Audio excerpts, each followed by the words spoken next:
శతాబ్దం. ఎవరి టైంలో? రాజరాజ చోళుడు. మొన్న తమిళనాడులో ప్రధానమంత్రి గారు ఎట్లా వచ్చిన ఆయన గంగైకొండ చోళ టెంపుల్ వచ్చారు చూడండి, అది ఇది ఒకసారి కట్టింది మన ప్రధానమంత్రి. ఎక్కడది? గంగైకొండ చోళ టెంపుల్ ఆయన రాజరాజ చోళుడు నిర్మించింది. అదే శతాబ్దం, అదే ఇది కూడా 11వ శతాబ్దం నిర్మించిన దేవాలయం. అది ఎక్కడ? తమిళనాడు. తమిళనాడు. మన నల్గొండ విజిట్కి వచ్చాడు కదా, సేమ్ గుడి ఇలాగే ఉందండి మామూలుగా అంతా. కాకపోతే బయట ఇట్లా వనం లేదు, అక్కడ శుభ్రం చేసి డెవలప్మెంట్ కొంత చేసుకోవాలి, అది చేసుకోవాలి. ఇప్పుడు దీనికి చెప్పారు మీరు క్రీస్తు శతాబ్దం రాజరాజ చోళుడు నిర్మించిన ఆలయం గంగా పార్వతీ సమేత రామలింగేశ్వర స్వామి టెంపుల్. అతి పురాతనమైన శివాలయం, 11వ శతాబ్దం.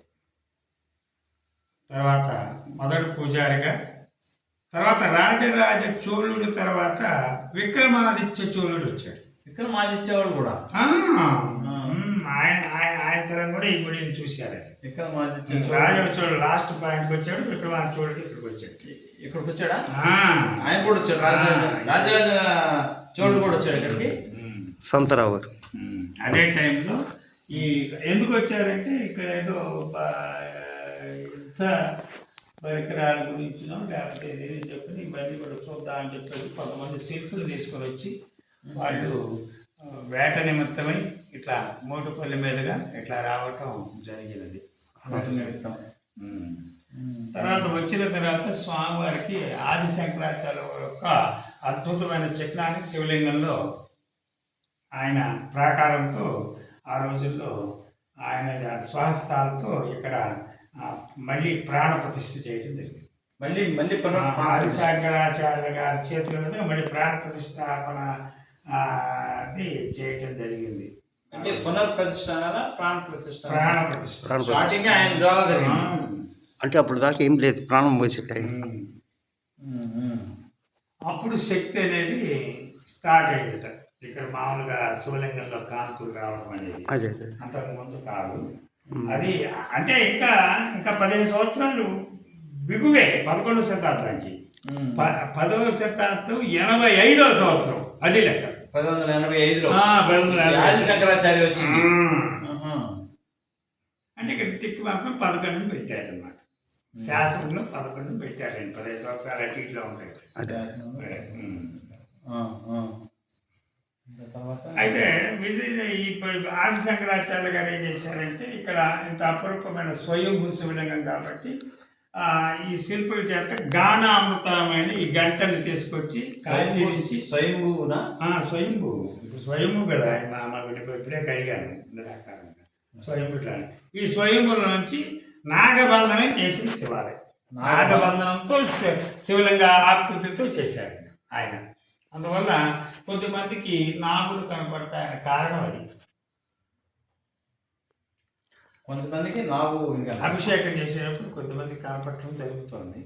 అలా కనపడింది అభిషేకం చేసేటప్పుడు నాగు అవి ఇలా పెనవేసుకున్నట్టుగా వాళ్ళ కళ్ళకు కనబడుతూ ఉంటుంది కొంతమంది భక్తులకి. అది ఆయన మీద తీక్షణంగా చూసిన వాళ్ళకి అమోఘమైన అట్లాంటివైన దృశ్యాలు కనపడతాయి. ఇంకా కొద్దిగా అమోఘంగా చేయగలిగితే ఆయన ఒక కళ్ళు కనపడతాయి. శివయ్య కళ్ళు భక్త కన్నప్పలు ఎట్లయితే కనపడతాయి అట్లా కళ్ళను కూడా చూసిన వాళ్ళు ఆరుద్రుల్లో ఉన్నారు, 2 బ్రాహ్మలు. తర్వాత ఒక్కొక్క టైంలో స్వామివారికి ప్రవేశం చేసేటప్పుడు అక్కడ అర్చక స్థానంలో మొదటి అర్చక స్థానంలో ఉన్న వాళ్ళు రాజరాజ చోళుడు నిర్మించినప్పుడు ఆది శంకరాచార్య గారు గురువుగా ఉన్నప్పుడు ప్రధానమంత్రులు శ్రీ గారపాటి రామయ్య గారు ఆయనే కదా. ఆయన మొదటి ఆలయ ప్రధానమంత్రుడు.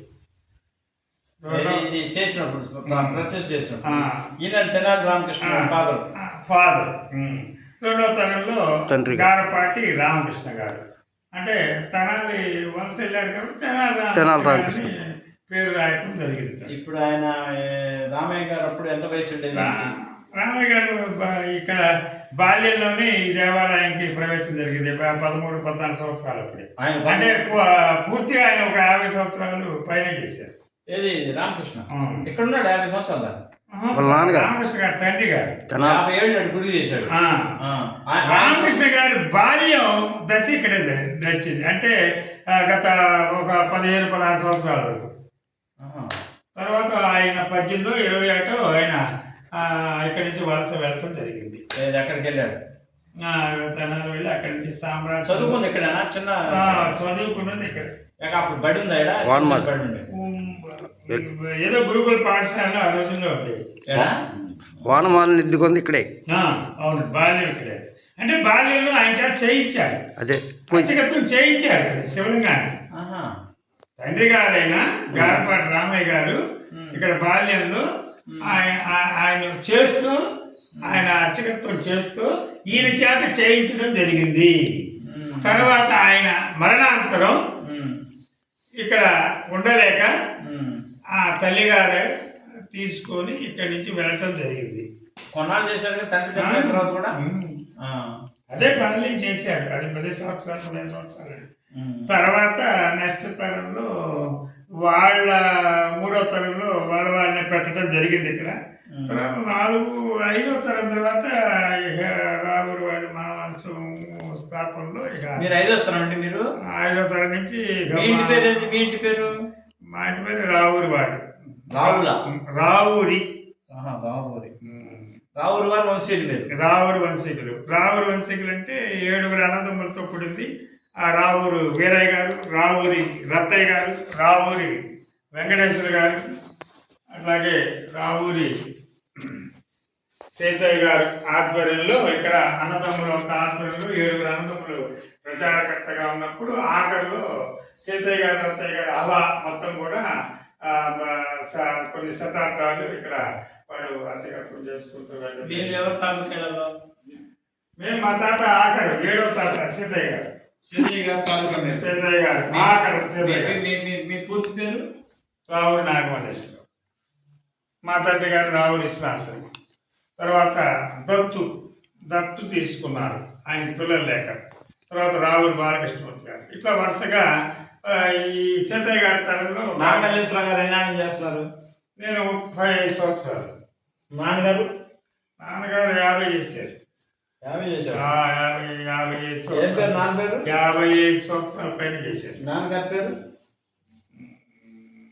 రావురి విశ్వనాథ్ విశ్వనాథ్ శాస్త్రి. విశ్వనాథ్